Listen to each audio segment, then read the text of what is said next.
नमो नमः। अहमस्मि डॉक्टर रामकुमार झा, अंशकालिक सहायक प्राचार्यः ज्योतिषविभागः, पूर्णिमाराम प्रताप संस्कृत महाविद्यालयः, बैगिनी, दरभंगा। इदानीं मया वर्गीकरण सूत्रोपपत्तिः विवेच्यते।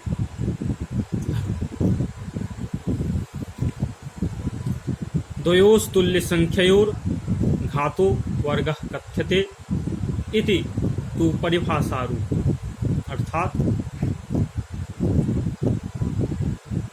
दो समान संख्याओं का घात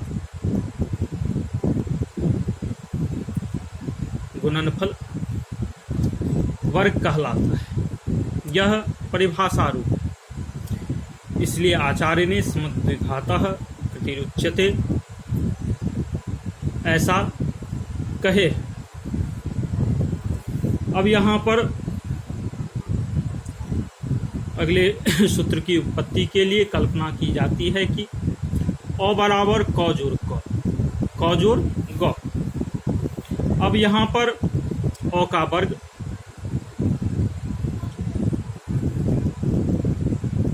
यदि करते हैं तो परिभाषा के अनुसार अ गुने अ होगा।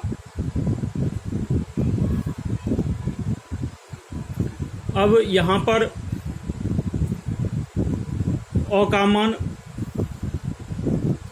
क जोड़ ग ऐसा कल्पना किया गया है, इसलिए अब यहाँ पर क जोड़ ग घात क जोड़ ग ऐसा स्वरूप। अब इसको गोमूत्रिका विधि से गुणा करने पर यहाँ पर क वर्ग जोड़ क ग जोड़ क ग जोड़ ग वर्ग यह प्राप्त होता है। यहाँ पर क ग और क एक जातिक होने से इसका योग हो जाता है। इस प्रकार यहाँ पर क वर्ग जोड़ दू क ग जोड़ ग वर्ग यह प्राप्त होता है।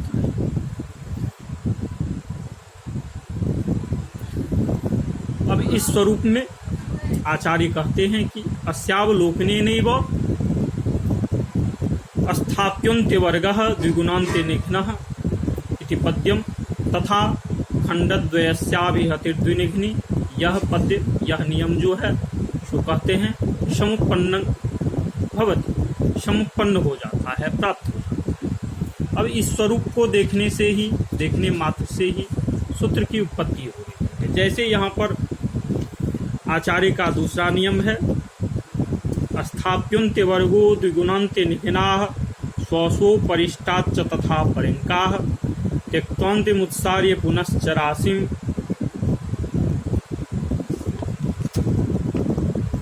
अब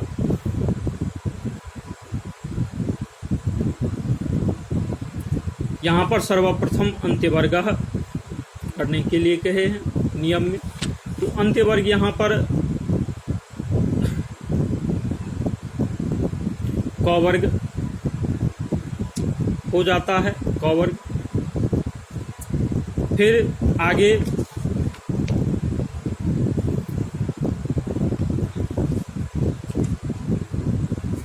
कह रहे हैं द्विगुणान्त्य निघ्नाः,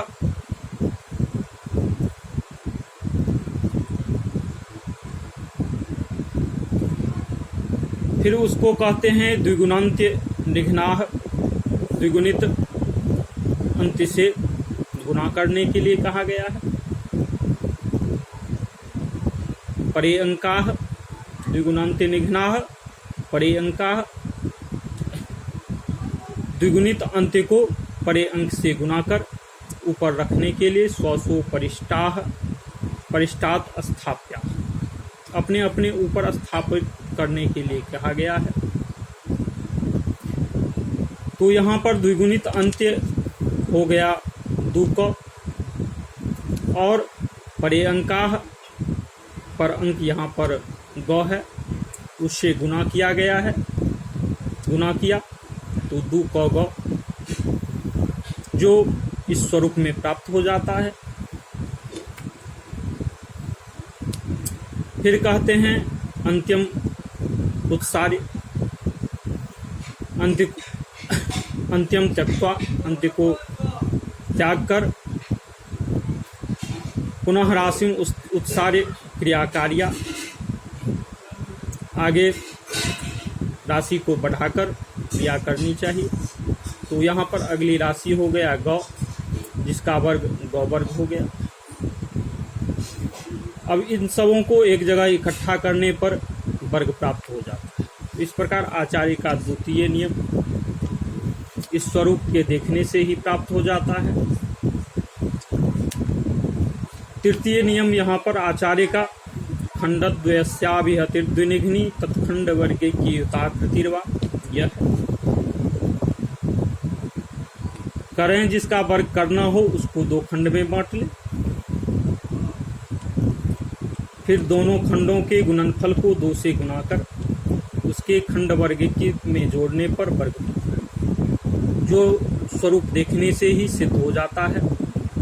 2 खंड यहाँ पर क जोड़ ग है। जिन दोनों के गुणनफल का द्विगुणित स्वरूप हो गया 2 क ग, और खंड वर्गे की यहाँ पर क वर्ग जोड़ ग वर्ग हुआ। इस प्रकार इन सबों का योग जो है सो वर्ग हो जाता है। इस प्रकार आचार्य का यह तृतीय नियम भी समुत्पन्न हो जाता है। खंडद्वयस्याभिहतिर्द्विनिघ्नि तत्खंड वर्गे की युताकृति।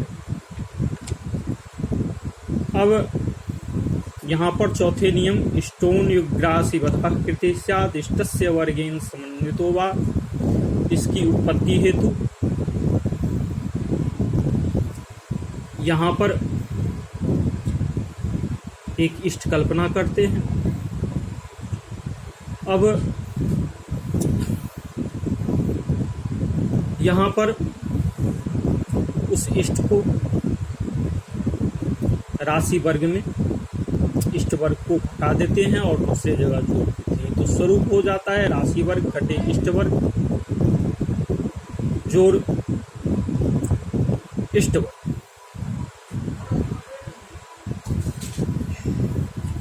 समान योग और वियोग करने पर राशि में कोई विकृति नहीं आती है, ऐसा नियम है। इसलिए यहाँ पर गणित का यह सामान्य नियम है। इसलिए यहाँ पर राशि वर्ग में इष्ट वर्ग को एक बार घटाया और दूसरे बार योग कर दिया।